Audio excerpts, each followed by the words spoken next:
how I got 2 world records and 1 former world record on Payday 3, and how you can do it too as a beginner. First, just play the level and get used to it, if you haven't already.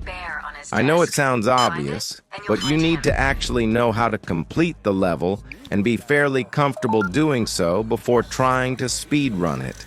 What I did when I first started out on the game was look up tutorials. Just type on YouTube, how to complete level name for beginners, and there should be countless videos. I'd recommend watching a few videos and testing what you're comfortable with doing. You also need a good stealth build. This is really important for speedrunning. If you just use any build, that could take around 20 to 60 plus seconds of your time, give or take, depending on the level length and your skill. You could use specialized builds for certain levels, but you won't need to worry about that at a lower skill level, as a good overall build is all you need for a good speedrunning time. An example of a good stealth build is the one I'm about to show. However, if you're a lower level, I recommend looking for a different stealth build tutorial, as you won't have enough skill points to fully replicate mine. This is it! The Car 4 is probably the best primary weapon for speedrunning, as it's fast, accurate, and reliable. However, the KU-59 is a close contender, and if you're not fully comfortable with your stealth, it's a good heavy-hitting weapon to fall back on if you do make a mistake. Also, keep in mind that you won't be using your primary weapon too much while speedrunning, as swapping to it takes time, and the main goal is to maximize speed. The secondary weapon is extremely important. However, if you don't have the DLCs, I'd recommend using the Turbine 32 or the SP Model 11 as a good secondary option. To save time, copy everything I show now.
What I do now is practice using the build, and I'll try explain it in depth in a later video.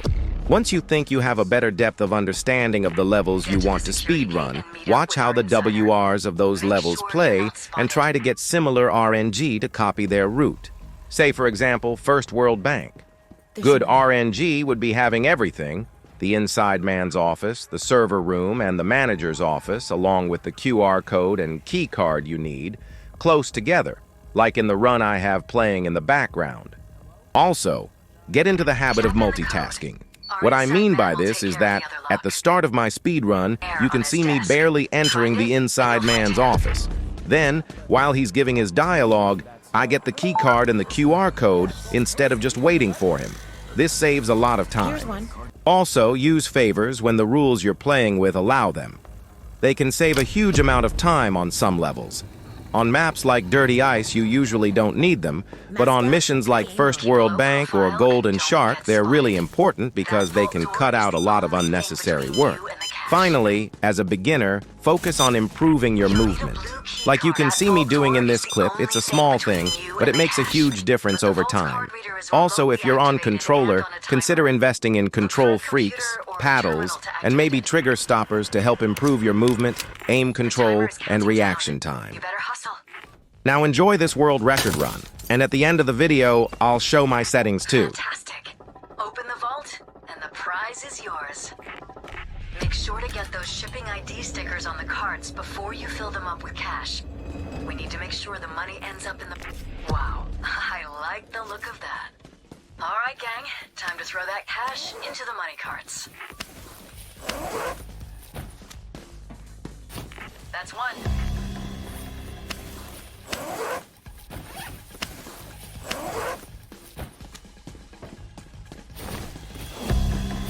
Get to the garage security checkpoint. Our insider will make sure you get through. All of you need to be inside for him to open the door. He only has... Don't worry, you're all good. Just sit tight.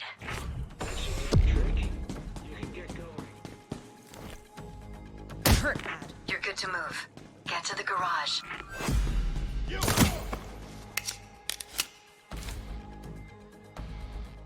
Cash secured.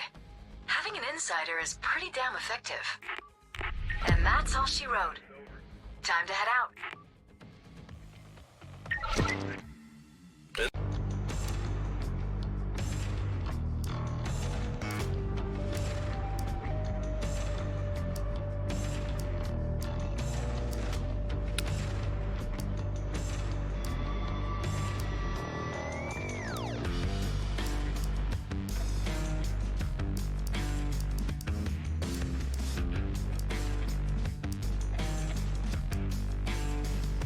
This part is important.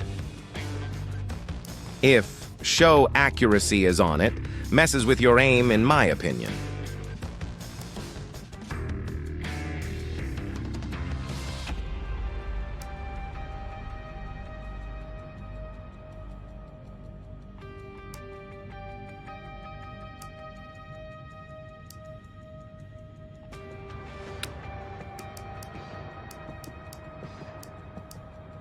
Don't change your sense unless you find that yours is bad.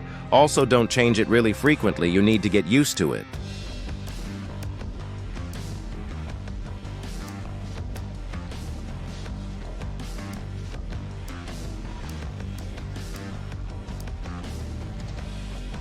The reason my aim assist is really low is because I find it messes with my aim more than it helps.